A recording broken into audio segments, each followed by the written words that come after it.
وعلى آله الطيبين وأصحابه الأكرمين وأزواجه الطاهرات أمهات المؤمنين ومن تبعهم بإحسان إلى يوم الدين. سبحانك لا علم لنا إلا ما علمتنا إنك أنت العليم الحكيم. اللهم إنا نسألك الصدق في القول والإخلاص في العمل. اللهم آمين. أما بعد. Alhamdulillah, syukur pada Allah SWT. Allah pilih kita dan Allah Ta'ala jadikan kita di kalangan mereka yang dapat mendengar hadis-hadis Nabi SAW pada waktu pagi begini, pagi yang hujan di Lembah Kelang. Kita doakan Allahumma sayyiban nafi'a, mudah-mudahan hujan yang turun itu adalah hujan yang memberi manfaat, bukan hujan yang memberikan kemudaratan. Dari semalam hujan tak berhenti. Sekarang pun nampak macam dah berhenti dah. Dah kurang dah. Okey, alhamdulillah. Kita terus pergi kepada kitab kita, insya-Allah. Kita sampai pada bab yang ke-7 daripada kitab Riyadhus Shalihin. Bab yang ke-7 seperti mana yang tertera di skrin kita sekarang ni, babul yaqini wat tawakkuli ataupun babun fil yaqini wat tawakkuli. Bab pada menceritakan tentang keyakinan dan tawakal. Okey, dan seperti biasa Imam Nawawi akan mulakan dahulu dengan Al-Quran, dengan ayat-ayat Al-Quran yang berkaitan dengan tajuk kita. Jadi kita baca dulu. Qala al-Imam Nawawi rahimahullah wa nafa'ana bihi fid dharain amin. قال الله تعالى ولما رأى المؤمنون الأحزاب قالوا هذا ما وعدنا الله ورسوله وصدق الله ورسوله وما زادهم إلا إيمانا وتسليما. Dan apabila orang yang beriman melihat tentera-tentera Ahzab, mereka berkata, inilah apa yang dijanjikan oleh Allah dan Rasulnya, dan benarlah apa yang dikatakan oleh Allah dan Rasulnya. وَمَا زَادَهُمْ إِلَّا إِيمَانًا وَتَسْلِيمًا, tidaklah bertambah kepada mereka melainkan keimanan dan penyerahan. Perhatikan para sahabat Nabi SAW bila Allahumma salli alaihi wasallam, bila berhadapan dengan tentera, boleh pula cakap macam tu. Bila berhadapan dengan tentera musuh yang begitu banyak, yang begitu dahsyat, boleh pula sebut inilah apa yang Allah janjikan Rasul dan sadaqallahu rasuluh. Kemudian Allah Ta'ala menyaksikan bahawasanya tidak bertambah mereka melainkan keimanan. Yang bertambah adalah keimanan, bukannya bertambah kurang iman.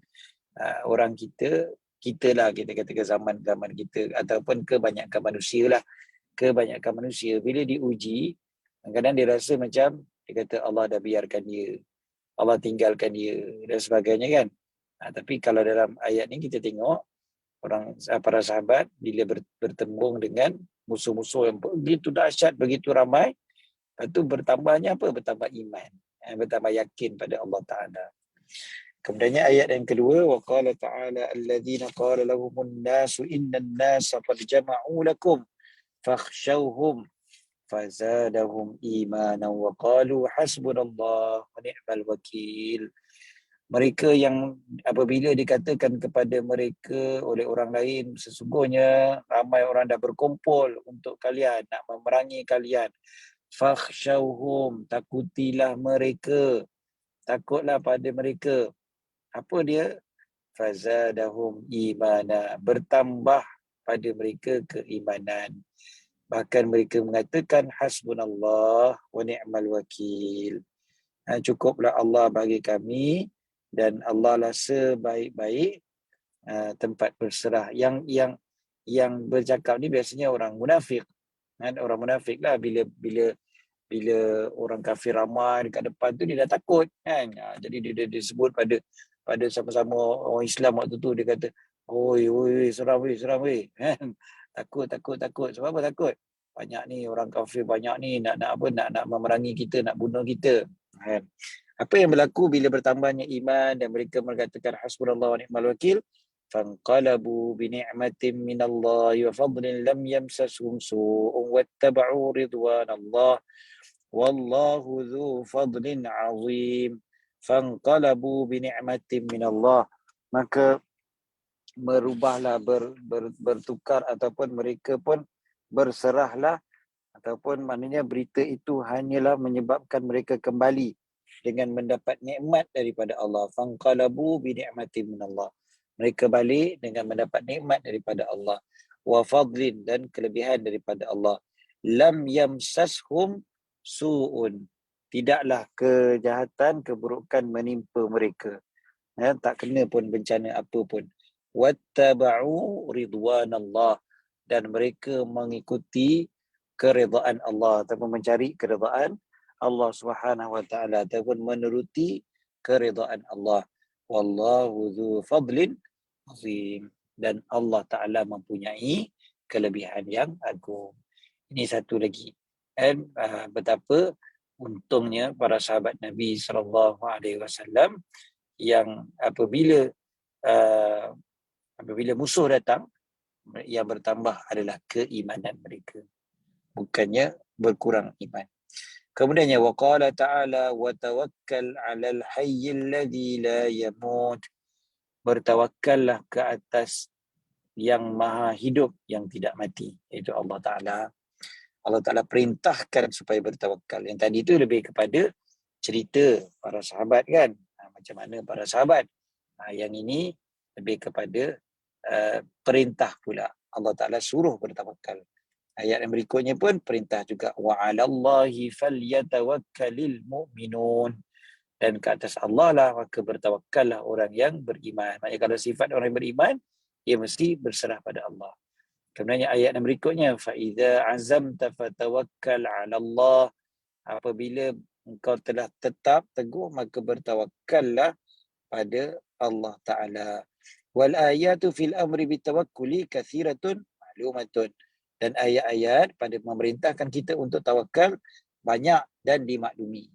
Dan Allah Ta'ala mengatakan pula, tadi tu maknanya ayat-ayat yang suruh bertawakal. Ayat-ayat yang suruh bertawakal. So next, ayat yang cerita tentang kelebihan bertawakal pula. Apa dia? Antaranya, وَمَنْ يَتَوَكَّلْ عَلَى اللَّهِ فَهُوَ حَسْبُهُ. Dan siapa yang bertawakal kepada Allah, maka dia mencukupi untuknya. Maknanya, Allah Ta'ala akan cukupkan keperluan dia. Bila dia tawakal pada Allah, Allah akan cukupkan untuk dia. Itu salah satu kelebihan tawakal. Ai kafihi. Wa qala ta'ala, innamal mu'minuna alladhina idza dzukirallahu wajilat qulubuhum wa idza tuliyat 'alaihim ayatuhu zadatuhum imanan wa 'ala rabbihim yatawakkalun.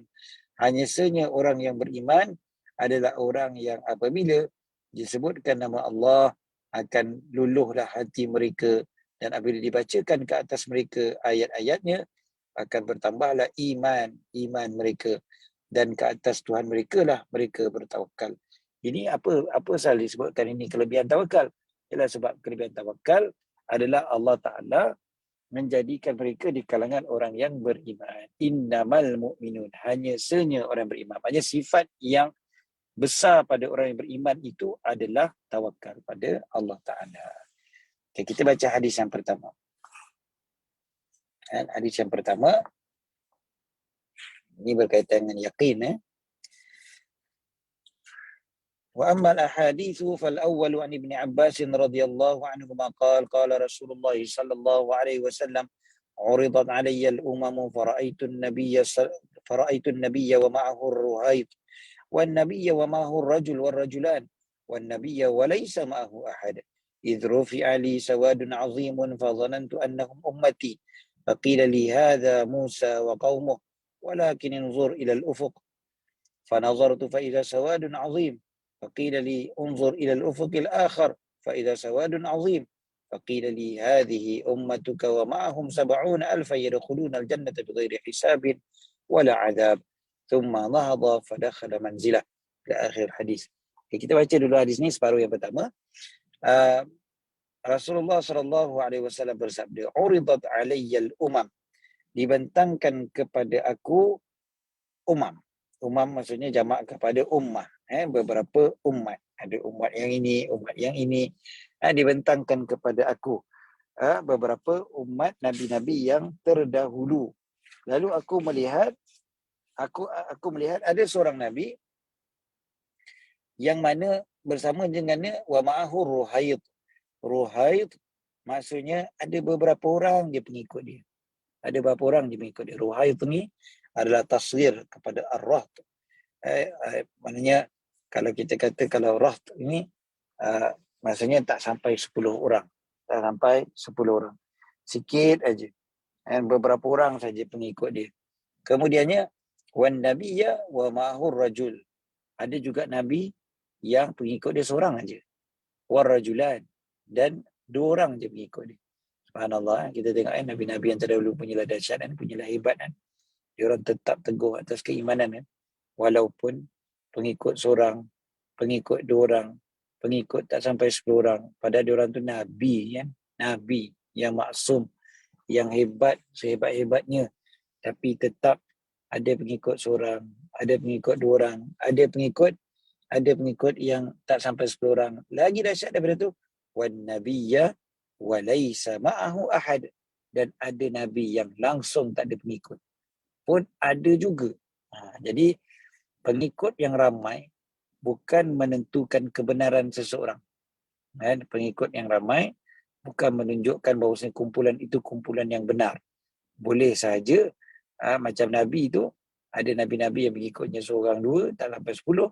Bahkan ada nabi yang langsung tak ada pengikut. Padahal mereka lah yang berada dalam kebenaran. Dan itu adalah nabi.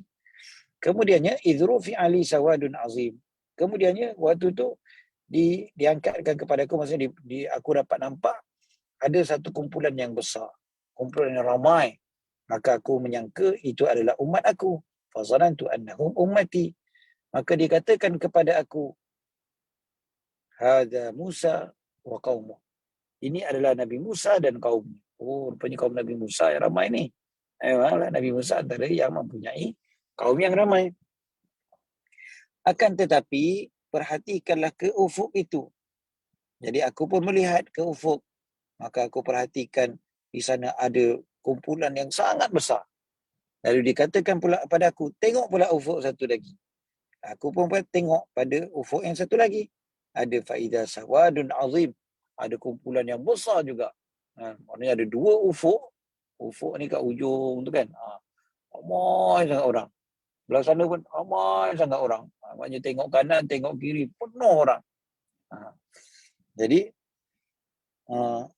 dikatakan kepada aku, hadhihi ummatuka. Ini adalah umat engkau. Dan bersama dengan mereka 70,000 yadkhulunal jannata bighairi hisabin wala adab. Mereka masuk ke dalam syurga tanpa hisab dan tanpa azab. Allahumma ja'alna minhum. Moga-moga Allah menggolongkan kita di kalangan mereka. Okey, kemudiannya bila Nabi dah cerita-cerita tu, Nabi SAW pun masuk ke dalam rumah baginda. Baginda bangun dan baginda masuk ke dalam rumah baginda. Kemudiannya, orang ramai pun berbual. Bercakap-cakap, bersembang sama dia orang. Ini sahabat-sahabat Nabi lah. Bila Nabi masuk ke dalam rumah je, dia orang pun bersembang. Dia orang bersembang, dia orang komen sama dia orang kan. Apa yang dia orang punya komen? Tentang siapa dia yang masuk syurga tanpa hisab dan tanpa azab itu. Siapa dia? Kan dia orang bincang-bincang sama dia orang. Sebahagian dia orang cakap, fala'allahum alladhina sahibu Rasulullah sallallahu alaihi wasallam. Tentang mereka ni adalah mereka yang telah bersahabat dengan Rasulullah sallallahu alaihi wasallam. Dia orang jugalah sebenarnya kan. Tapi ialah mungkin kalau kita boleh faham, mungkin juga maksud orang adalah orang yang lebih awal bersahabat dengan Nabi SAW. Maksudnya Sayyidina Abu Bakar, Sayyidina Umar kan. Yang lebih awal lagi sahabat dengan Nabi SAW. Ataupun mungkin kita lah yang bersahabat dengan Nabi SAW. Kan kemudiannya, sebahagian orang pula kata, fala'allahum alladhina wulidu fil Islam falam yusyriku billahi syai'a. Tentang mereka ni adalah mereka yang lahir dalam Islam dan mereka tidak mensyirikkan Allah SWT. Mungkin orang ni memang lahir-lahir je dah Islam. Jadi mungkin bukan kita juga, sebab ramai sahabat kan lahir-lahir bukan Islam. Ini lahir-lahir dah Islam dan tak syirikkan Allah Ta'ala. Wa zakaru asya'a, dan mereka pun menyebutkanlah beberapa perkara. Maksudnya ada yang pandangan yang begini, ada yang cakap macam ni, ada yang cakap macam ni, tentang macam ni kan. Lalu Nabi SAW pun keluar pada mereka. Lalu Nabi pun tanya, malladhi takhuduna fi? Apa dia yang kalian berbual? Apa yang kalian bincangkan? Fa akhbaru, mereka pun memberitahu kepada baginda sallallahu alaihi wasallam. Lalu berkata baginda, humul ladzina la yarquna wa la yastarqun wa la yatatayyarun wa ala rabbihim yatawakkalun. Dan mereka adalah orang yang tidak menjampi dan tidak meminta jampi. Dan mereka juga tidak wala yatatayyarun ni mengatakan sesuatu itu membawa sial. Wa ala rabbihim yatawakkalun, dan mereka bertawakal ke atas Tuhan mereka. Kat sini je kita dah boleh nampak dah, kan? Ada beberapa sifat yang disebutkan, tapi semua sifat ni menunjukkan kepada yang pentingnya adalah berserah kepada Allah Subhanahu wa taala. Apa dia? La yarquna wa la yastarqun. Mereka tidak menjampi serapah dan mereka tidak meminta pula dijampi serapah. Daripada perkataan yarqun ni, daripada situ juga ada perkataan ruqyah.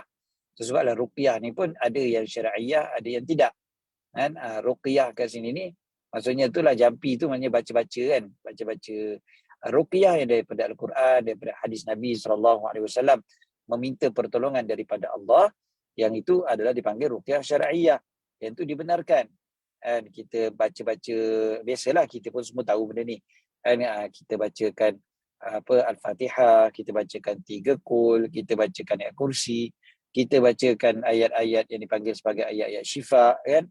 Ataupun doa-doa yang berkaitan dengan doa syifa yang diajarkan oleh Nabi SAW, itu yarqun juga. Tetapi yarqun dekat sini ni maksudnya adalah menjampi serapah yang ada pada zaman jahiliyah, yang diseru-serunya siapa? Berhala-berhala mereka, kan? Dan sebagainya lah. Ataupun adalah perkataan-perkataan yang tertentu yang entah apa-apa makna dia, kan? Yang diorang kata inilah dia cara untuk mengubati seseorang.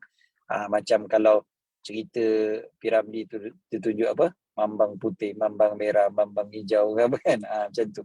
Kan? Jadi menjampi dan juga meminta jampi. Mungkin ada yang dia kata aku tak jampi, tapi dia pergi kat bomoh yang tukang jampi, kan? Yang itu pun tak boleh juga, sama. Kan? Jadi yang masuk syurga tanpa hisab ni adalah tidak berjampi dan tidak meminta jampi.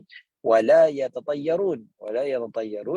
Tatayyur ini maksudnya apabila melihatkan sesuatu maka dikaitkan dengan kecelakaan. Jadi ini tak ada ong lah. Kalau macam ni habis lah. Memang tak ada ong lah kalau macam ni, kita kata. Yang ni kalau jadi macam ni maknanya akan timbul kecelakaan. Contohnya macam ada orang barat kan, bila tengok kucing hitam kan. Kucing hitam, orang Melayu pun ada. Bila tengok kucing hitam melintas, terus dia kata, tak boleh ni. Ini maknanya adalah benda kecelakaan akan datang. Jadi tak boleh gerak. Kita tak boleh keluar rumah. Kan? Sebab ada kucing hitam lalu tadi. Kesian kucing tu tak pasal-pasal. Jadi dianggap kecelakaan itu dengan sesuatu yang lain. Maknanya dia percaya bahawa ada benda yang boleh memberi kesan mudarat kepada dia selain daripada Allah Ta'ala.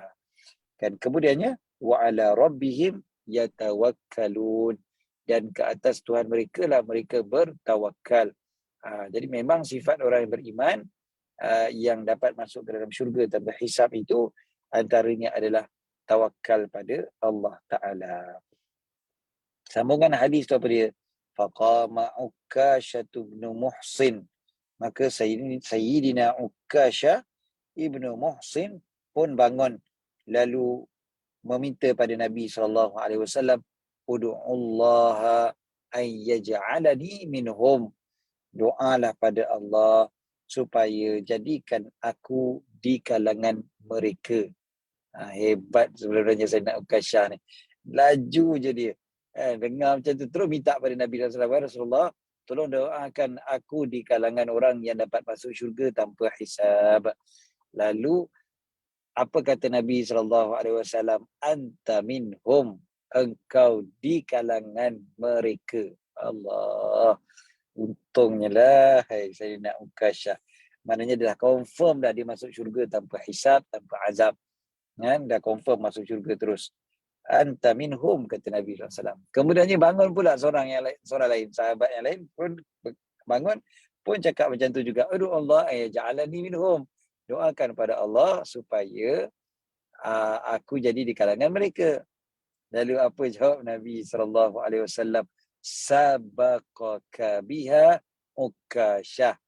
Ukasyah telah mendahului engkau. Ukasyah lagi cepat daripada engkau. Maksudnya dah habis dah peluang untuk doa tu. Ini bukanlah Nabi tak mendoakan sahabat. Banyak Nabi doakan kan. Tetapi yang dalam yang inilah, dalam senario ini, memang Nabi SAW bagi rupanya seorang aja yang Nabi doakan. Iaitu Sayyidina Ukasyah. Kat sini pun kita nampak apa dia. Nabi SAW nak tunjukkan betapa kita ni perlu berlumba-lumba nak buat baik, minta doa, minta kebaikan, itu kena cepat-cepat, kan? Kena berlumba-lumba. Jangan kita didahului oleh orang lain. Bila kita nak buat baik, kita kena berlumba, dan bila kita nak minta orang doakan kita pun kita kena berlumba, kena cepat-cepat. Bila kita nak buat sesuatu yang menyebabkan orang doakan kita pun kita kena cepat, kan? Jangan tangguh-tangguh. Jangan tak apalah, kan? Bagilah kat orang lain dulu. Aku kemudian pun tak apa, kan? Dia Nabi SAW ajarkan, sebenarnya itu pengajarannya, bukannya Nabi tak nak doakan sahabat tu, tapi nak tunjukkan betapa mulianya Sayyidina Ukasyah. Sebab Sayyidina Ukasyah dia cepat-cepat minta, cepat-cepat bangun dan minta doa daripada Nabi SAW. Jadi Nabi nak tunjukkan itulah akhlak yang terbaik, iaitu minta cepat-cepat doa daripada baginda Nabi SAW. Begitulah. Okey. Hadis yang pertama selesai.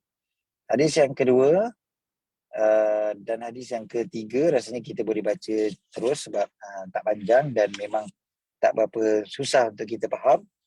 Dan sempatlah insya-Allah, ada lagi 4 minit kan. Okey. Abi anhu qala ats-tsani an Ibni Abbas radhiyallahu anhuma aidan anna Rasulullah sallallahu alaihi wasallam kana yaqul Allahumma laka aslamtu wa bika amantu wa 'alaika tawakkaltu wa ilaika anabtu wa bika khasamtu. Allahumma inni a'udzu bi'izzatika la ilaha illa anta an tudillani antal hayyul ladzi la yamut wal jinnu wal insu yamutun. Muttafaqun alaih wa hadha lafzu Muslim wa ikhtasarahu al-Bukhari. Ya Allah, bahwasanya Rasulullah SAW membaca doa, ya Allah, sesungguhnya Allahumma laka aslamtu, kepada engkau lah aku menyerahkan diriku. Aku redha dengan hikmahmu dan sebagainya. Wa bika amantu, dan dengan engkau lah aku beriman. Wa alaika tawakkaltu, dan pada engkau lah aku bertawakal, aku berpegang, aku berserah dalam segala urusan aku. Wa ilaika anabtu, dan kepada engkau lah aku kembali, kembali bertaubat. Wa bika khasamtu, dan dengan engkau lah aku berlawan, bertembung. Maksudnya aku berhujah dan sebagainya kepada aku berlawan dengan musuh-musuh Allah, dengan sebab engkau lah ya Allah. Maknanya aku kalau bergaduh pun bergaduh dengan sebab engkau, bukan dengan sebab nafsu, bukan dengan sebab emosi dan sebagainya. Wa bika khasamtu, Allahumma inni a'udzu bi'izzatika, ya Allah, sesungguhnya aku berlindung dengan kemuliaanmu. La ilaha illa anta, tiada Tuhan yang berhak disembah melainkan engkau. Antudillani, daripada engkau menyesatkan aku. Artinya aku berlindung dengan engkau daripada kesesatan. Antal hayyul ladzi la yamut, engkau lah yang maha hidup, tidak mati.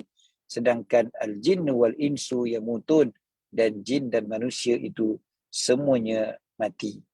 Dan kalau kita perhatikan kat sini, kita bertawakal kepada Allah Subhanahu Wa Taala, dan doa ini pula doa yang disekalikan dengan sifat-sifat Allah Subhanahu Wa Taala, dan siap sebut lagi jin dan manusia semuanya mati, kan? Mengingatkan diri kita bila kita berdoa itu dengan keyakinan pada Allah Subhanahu Wa Taala. Hadis yang ketiga untuk pagi ini insya-Allah. قال الثالث عن ابن عباس رضي الله عنهما أيضا قال حسبنا الله ونعم الوكيل قالها إبراهيم صلى الله عليه وسلم حين ألقي في النار وقالها محمد صلى الله عليه وسلم حين قالوا innan nasa qad jama'u lakum fakhshawhum fazadahum imana wa qalu hasbunallahu wa ni'mal wakil. Wa fi riwayat lahu an Ibn Abbas radhiyallahu anhuma qala kana akhir qawli Ibrahim hina ulqiya fi an-nar hasbiyallahu wa ni'mal wakil. Sayyidina Ibn Abbas berkata, hasbunallah wa ni'mal wakil. Cukuplah Allah untuk kami sebaik-baik tempat berserah. Dan dikatakannya oleh Ibrahim, Sayyidina Ibrahim, Nabi Ibrahim kata, apabila dicampakkan di dalam api neraka, dan Nabi Muhammad SAW berkata begitu juga, hasbunallah wa ni'mal wakil.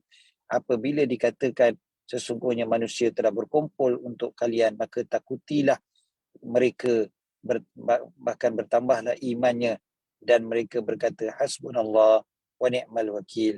Ayat tadi itulah, dan ayat yang mula-mula sekali kita baca tadi. Jadi Nabi SAW sendiri pun baca hasbunallah wa ni'mal wakil. Dan dalam riwayat yang lain sebut, yang perkataan yang terakhir keluar daripada Nabi Ibrahim bila dicampakkan ke dalam api adalah hasbiyallah wa ni'mal wakil. Cukuplah Allah bagiku, itulah sebaik-baik tempat berserah. Kalau kita perhatikan kan, ialah Nabi Ibrahim tu dah nak kena campak dah, masuk dalam api kan, dah nak masuk dalam api dah, memang tak ada siapa dah boleh tolong kalau ikutkan kan. Tapi apa yang dikatakan, cukuplah Allah bagiku kan. Dia memang terus macam tu. Dan sebenarnya kita mencontohi Nabi Muhammad SAW, Nabi-Nabi yang terdahulu, begitu juga para sahabat dan sebagainya, dalam keyakinan mereka ni, bila kita baca tu, sebenarnya dia membantu kita supaya kita pun lebih yakin pada Allah Subhanahu Wa Taala. Dia tolong kita sebenarnya kan, sebab kita bila kita ni kan dikuatkan bila kita melihat pada orang yang lebih kuat. Kita lebih mudah untuk lebih bertawakal pada Allah apabila kita melihat, membaca kisah-kisah mereka yang bertawakal pada Allah Subhanahu Wa Taala. Jadi cerita-cerita mereka yang bertawakal pada Allah Subhanahu Wa Taala ini sangat penting. Lebih-lebih lagi Nabi Muhammad SAW dan para Nabi yang terdahulu kan, memang akan memberi kesan yang besar pada jiwa kita. Jadi cukup setakat itu insya-Allah untuk pagi ini. Mudah-mudahan kita telah mendapat keberkatan daripada hadis-hadis Nabi SAW yang telah kita baca, dan kita doakanlah kita di kalangan mereka yang masuk syurga tanpa hisab, tanpa azab, dan mudah-mudahan Allah Ta'ala jadikan kita di kalangan orang yang betul-betul bertawakal dengan sebenar-benarnya pada Allah Subhanahu Wa Ta'ala. Aqulu qawli hadza wa astaghfirullahal azim li wa lakum. Bismillahirrahmanirrahim. Rabbana fa'na bima 'allamtana, rabbi 'allimna alladhi yanfa'una, rabbi faqihna wa faqih ahlana wa qarabatina fi dinina ma ahli al-qutri unsa wa dhakar, rabbi waffiqna wa waffiqhum lima ترتضي قولا وفعلا كرما ورزق كل حلال دائما وأخلا أتقياء علماء نعظ بالخير نكفى كل شر ربنا أصلح لنا كل شؤون وأكر برضا منك العيون واقض عنا ربنا كل ديون قبل أن يأتنا رسل المنون واغفر واستر أنت أكرم من ستر وصلاة الله تغشى المصطفى ومن إلى الحق دعانا والوفاء بكتاب فيه للناس شفاء وعلى الآل الكرام الشرفاء وعلى الصحب المصابيح الغرار. اللهم اهدنا بهداك واجعلنا ممن يسارع في رضاك ولا تولنا وليا سواك ولا تجعلنا ممن خالف أمرك وعصاك وحسبنا الله ونعم الوكيل لا حول ولا قوة إلا بالله العلي العظيم صلى الله على سيدنا محمد وعلى آله وصحبه وسلم. الحمد لله رب العالمين. Amin. Jazakallahu khairan Ustaz. Semoga Allah memudahkan segala urusan. Assalamualaikum.